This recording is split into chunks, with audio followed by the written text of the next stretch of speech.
नमस्कार। मेरे सारे मित्रों को नमस्कार। आज भारत में कई विषयों पर चर्चा चल रही है।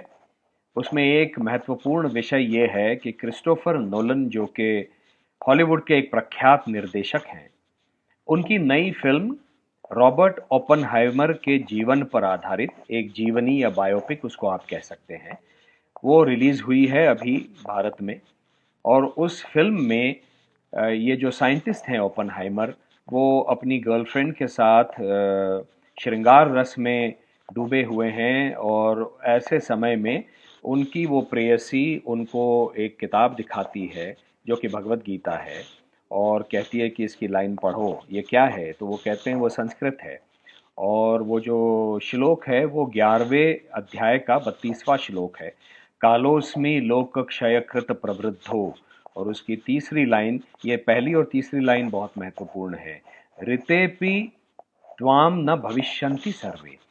पहली लाइन ये कहती है कि मैं वो महाकाल हूँ जो सृजन के साथ साथ सबका विध्वंस भी करता हूँ।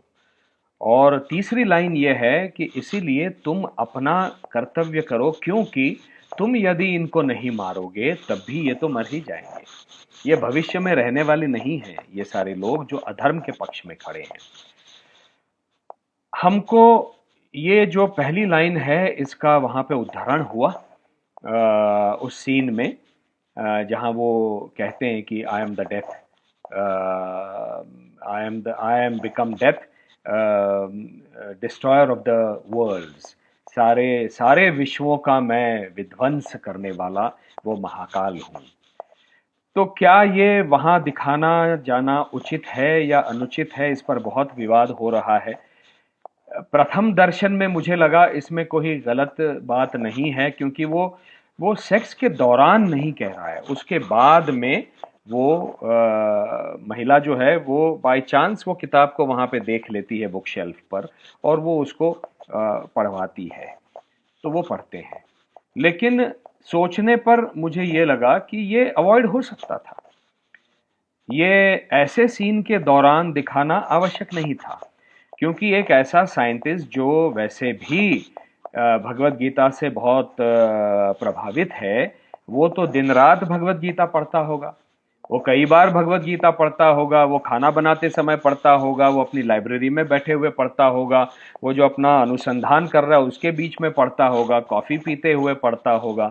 तो ऐसे समय पे दिखाना पूर्ण रूप से उचित नहीं था। मुझे कहीं ना कहीं लगता है कि हम लोगों की जो क्रिएटिव फ्रीडम होती है उसमें हम ये हमेशा सोचते हैं कि क्या ये दिखाने से किसी की भावनाएं आहत होंगी। अनलेस अनलेस इतिहास में कोई ऐसा प्रसंग लिखा हुआ है कि ऐसा इसी समय हुआ। अगर ऐसा नहीं लिखा हुआ है कि ये जो उन्होंने कहा ये इसी समय सेक्स के बाद में कहा, अगर ऐसा नहीं लिखा हुआ है तो ये अवॉइडेबल था, ऐसा मुझे लगता है। क्योंकि इससे हिंदुओं की भावनाएं, और आज भगवत गीता को मानने वाले केवल हिंदू नहीं हैं, भगवत गीता को मानने वाले उसके प्रभाव को, उसकी शक्ति को, उसके दर्शन की पूजा करने वाले ऐसे भी लोग हैं जिन्होंने जन्म दूसरे मजहबों में और दूसरे रिलीजन्स में लिया है ना। आज इसीलिए आप वाराणसी जाइए, वृंदावन जाइए, आपको फॉरेनर्स कितने दिखाई देते हैं जो भगवत गीता का और हिंदू धर्म, हिंदू सभ्यता, हिंदू शास्त्र, दर्शन, इनका अभ्यास करते हैं। इसलिए मुझे लगा कहीं ना कहीं दोबारा सोचने पर कि क्रिस्टोफर नोलन, जो कि एक प्रकांड अभ्यासक सिनेमा के हैं, उनको ये सोचना चाहिए था, और ये अवॉइड हो सकता था। लेकिन इसका मैं पूर्ण रूप से दोषारोपण उनके ऊपर इसलिए नहीं करना चाहता क्योंकि कई मित्रों ने कहा कि ये सांस्कृतिक आक्रमण है। देखिए, सांस्कृतिक आक्रमण एक सोची समझी रणनीति के तहत किया जाता है। क्रिस्टोफर नोलन की आप हर फिल्म उठाकर देखेंगे, फिर चाहे वो प्रेस्टीज हो, डार्क नाइट हो, या इंसेप्शन हो, इंटरस्टेलर हो, वो हमेशा मानसिकता को लेकर, इंसेप्शन तो ऐसी है कि ह्यूमन साइकोलॉजी के ऊपर उन्होंने इतना अभ्यास किया होगा उस फिल्म को बनाने से पहले, तब जाके 2-3 बार देखने के बाद लोगों को समझ में आई होगी। इतनी वो क्लिष्ट फिल्म है। तो वो ह्यूमन साइकोलॉजी और मानसिकता के ऊपर जाकर सोच विचार करके स्क्रिप्टें लिखते हैं। इसलिए मेरा ये मानना है कि उन्होंने कोई सांस्कृतिक आक्रमण करने के उद्देश्य से या हिंदू धर्म का और भगवत गीता का या स्वयं भगवान कृष्ण का अपमान करने की दृष्टि से ये नहीं किया होगा। बस ये जरूर किया होगा, इसको लाइटली लिया होगा कि इससे हो सकता है हिंदू धर्म, देखिए कहीं ना कहीं मुझे ऐसा लगता है हिंदू धर्म और मजहबों में ये अंतर है कि हिंदू धर्म एक शांति प्रिय और विशाल हृदय और टॉलरेंट एक रिलीजन माना गया है, धर्म माना गया है। इसलिए उन्होंने शायद ये सोचा होगा कि हिंदू धर्म के जो अनुयायी हैं वो ये समझ लेंगे कि ये कोई अपमान नहीं है, या उन्होंने ये सोचा भी नहीं होगा। लेकिन सोची समझी रणनीति के तहत ये किया होगा ऐसा मुझे नहीं लगता। लेकिन फिर भी एक कलाकार होने की दृष्टि से, एक फिल्म मेकर होने की दृष्टि से लगता है कि ये अवॉइडेबल था।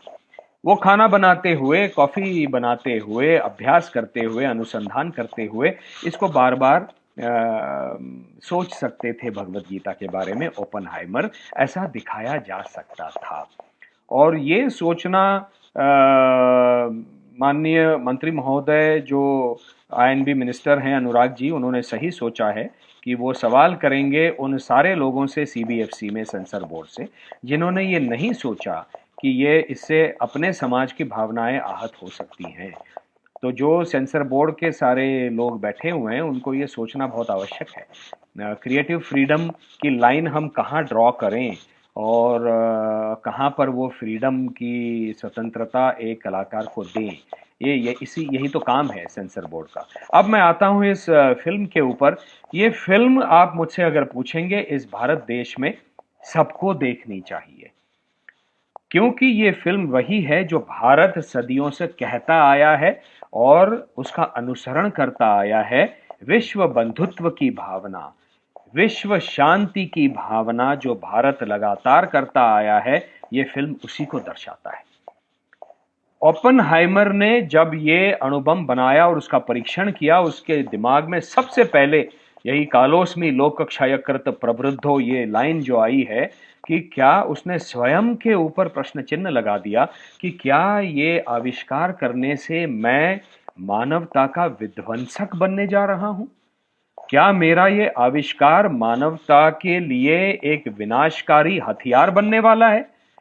क्या आने वाले समय में मनुष्य मनुष्य को ही इस मेरे आविष्कार के माध्यम से मारने जा रहा है? क्या यही मेरा कर्तव्य था? एक वैज्ञानिक के कई कर्तव्य होते हैं, उसमें एक लाइन भी वो कहते हैं इसमें फिल्म में कि मुझे ऐसा लगता है कि मेरे हाथों पर रक्त है, क्योंकि हिरोशिमा और नागासाकी पर जो वो बम डाला गया था उसमें लाखों लोगों की मृत्यु हुई और लाखों लोग जो हैं वो अपंग हो गए, जो उनका जीवन उद्ध्वस्त हो गया, वो जख्मी हो गए। एक तरह से जापान देश की कमर टूट गई, जापान देश खत्म हो गया, मानवता खत्म हो गई। इसलिए एक श्लोक उसने पहले पढ़ा होगा, लेकिन उसकी गंभीरता जब उसने देखी, उसके सृजनकर्ता ने देखी एटम बॉम्ब के, तो उसके समझ में आ गई वो लाइन कि क्या ये मेरा कर्तव्य था?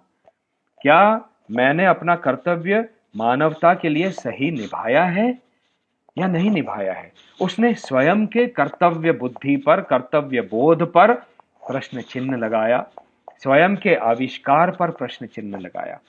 और फिल्म आगे जाकर यह भी दिखाती है कि वो प्रेसिडेंट ऑफ अमेरिका से कहते हैं कि मुझे ये डर है कि इससे आने वाले समय में मानव सभ्यता नष्ट हो जाएगी, इसका दुरुपयोग होगा, अमेरिका रूस इनके बीच में बड़ा युद्ध छिड़ेगा और इसमें विनाश ही विनाश होगा।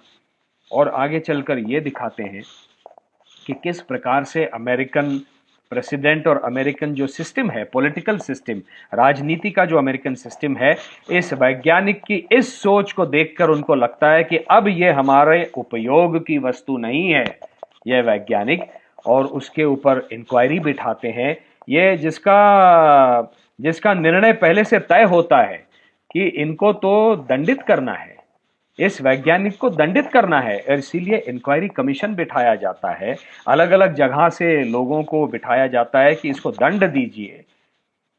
ये फर्क है।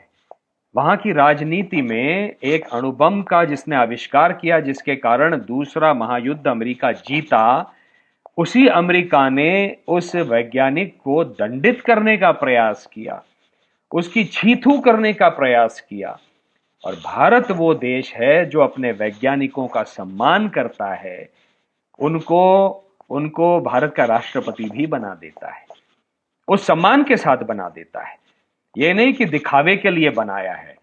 प्रत्येक भारतीय, यहाँ की जो राजनीति की पार्टी है, उसके मन में एपीजे अब्दुल कलाम साहब के लिए मन में केवल सम्मान और प्रेम ही होगा, उनकी कर्तव्य बुद्धि पर निष्ठा ही होगी, विश्वास ही होगा। ये भारत है।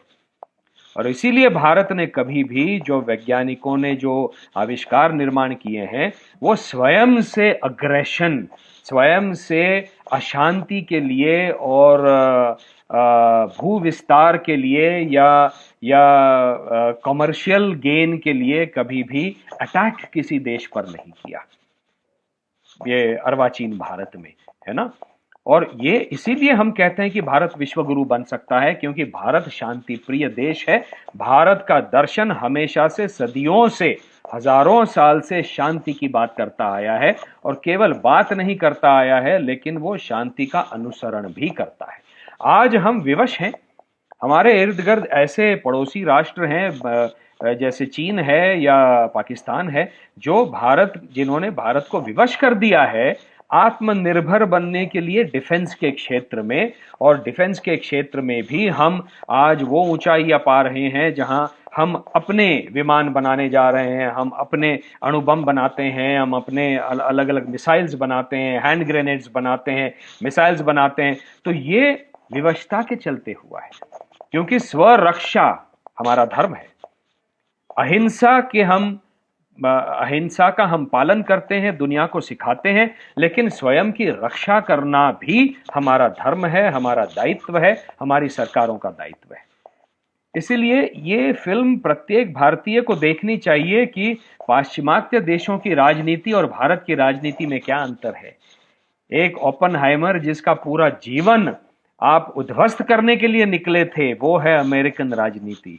और क्रिस्टोफर नोलन का जो ये संदेश है इस फिल्म के माध्यम से यूनाइटेड नेशंस को और अमेरिकन सरकार को बड़ा क्लियर है, सारे पाश्चिमात्य सरकारों के लिए क्लियर है। न्यूक्लियर डिसआर्ममेंट की हम बात करते हैं, आणविक निशस्त्रीकरण, ये जो बात करते हैं, जितने देश इसकी बात करते हैं उसमें सबसे अग्रसर देश वही हैं पाश्चिमात्य, जो अपने अपने अणुबम, मिसाइल्स, टैंक्स और जेट फाइटर्स ये बाकी सारे देशों को बेचते हैं। और इसीलिए कॉमर्स और ट्रेड के लिए उनको पूरे विश्व में अशांति फैलाए रखना आवश्यक हो गया है, वरना वो कोई अपना धंधा ही नहीं कर पाएंगे। और इसीलिए ये क्रिस्टोफर नोलन का ये संदेश बड़ा क्लियर है, ये जो मैं समझता हूं, ये संदेश बड़ा क्लियर है अमेरिकन सरकार से, पाश्चिमात्य सरकारों से और यूनाइटेड नेशंस से, कि आणविक निशस्त्रीकरण की जो आप बात करते हो, अब इसको सीरियसली लीजिए, क्योंकि इसका प्रभाव कितना है ये हमने 1945 के बाद देख लिया है, और कितने देश तबाह हो चुके हैं, मानवता के ऊपर इतना विध्वंस और विनाश मानवता का हो चुका है इस आणविक युद्ध के कारण। अब तो संभल जाइए, अब तो आंखें खोलिए। तो इन सारी चीजों को देखते हुए ये अपने आप में ओपनहाइमर एक बहुत सुंदर फिल्म है, बहुत अच्छी फिल्म है, बहुत अच्छा मैसेज ले आने वाली बायोपिक है एक ऐसे वैज्ञानिक की जो चरम सीमा पॉपुलैरिटी की पा गया, लेकिन उसी सरकार ने उसका उपयोग समाप्त होने पर किस प्रकार से उसको दंड देने का, उसके जीवन को उद्ध्वस्त करने का प्रयास किया, ये उसकी व्यथा है। और ये ओपनहाइमर अपनी व्यथा को गीता के माध्यम से उसने वो रियलाइजेशन किया, गीता से वो प्रभावित था, इसीलिए उसको ये रियलाइजेशन हुआ, इसलिए वो जान पाया कि क्या मैं विध्वंसक बन गया हूं अब, जैसे महाविष्णु ने बोला था विश्व रूप दर्शन योग में? क्या मेरा यह आविष्कार विध्वंसक बन गया है मानव जाति के लिए? क्या मैंने अपना कर्तव्य बोध सही निभाया है या सही नहीं निभाया है? ये सारे प्रश्न चिन्ह उसने स्वयं के जीवन पर लगा लिए। और ये गीता की शक्ति है, ये गीता का वैश्विक दर्शन है। और इसीलिए भगवत गीता की पूजा करने वाले मेरे जैसे जो बिलियंस ऑफ लोग हैं, बिलियंस के फॉलोअर्स हैं पूरे इस विश्व में, उनको ये फिल्म देखनी चाहिए कि गीता से सही सीख लेकर किस प्रकार क्रिस्टोफर नोलन ने इसको सही उतारा है और ओपनहाइमर के जीवन में स्वयं ओपनहाइमर ने कैसे इसको समझा गीता के माध्यम से। हाँ, बस इतनी बात मात्र है, वो सीन अवॉइडेबल था। उसके बदले, सेक्स के सीन के बदले वो कुछ और भी दिखा सकते थे, और ना भी दिखाते और कहीं और गीता का पठन करते हुए वो एक ही श्लोक के बारे में, वही एक श्लोक बहुत रेलेवेंट है, प्रासंगिक है, उसको लेकर वो सोच रहे हैं, ऐसा अगर कहीं दिखाते, कहीं और दिखाते, अपनी प्रयोगशाला में, अपनी लाइब्रेरी में कॉफी पीते हुए पत्नी के साथ या अपने मित्रों के साथ, तो वो अधिक उचित होता, ऐसा मुझे लगता है। लेकिन ये सांस्कृतिक आक्रमण नहीं है। क्रिस्टोफर नोलन एक बहुत अच्छे फिल्मकार हैं, उनसे वो हक मत छीनिए। और ये सीन मेरी दृष्टि से अगर फिल्म से हटा भी देती है सेंसर बोर्ड, तो फिल्म का जो नैरेटिव है उसको कोई बहुत फर्क पड़ेगा ऐसा मुझे नहीं लगता है। वो कहीं और दिखाते तो शायद वो नैरेटिव अच्छा बन जाता, पर अब फिल्म बन गई है, अब इसको आप बदल नहीं सकते। तो मेरा करबद्ध निवेदन सब लोगों से ये है कि अब जो हो गया वो हो गया, सेंसर बोर्ड शायद उस फिल्म को वो उस सीन को हटा भी देगा, लेकिन तब जाकर देखिए इस फिल्म को, और भारत के दर्शन से विश्व शांति का मैसेज किस प्रकार से क्रिस्टोफर नोलन ने देने का प्रयास किया है ओपनहाइमर फिल्म के माध्यम से, इसको देखिए और फिर हम बात करेंगे कि आपको क्या लगता है। और मुझे पूरा विश्वास है कि आपको फिल्म बहुत अच्छी लगेगी। नमस्कार।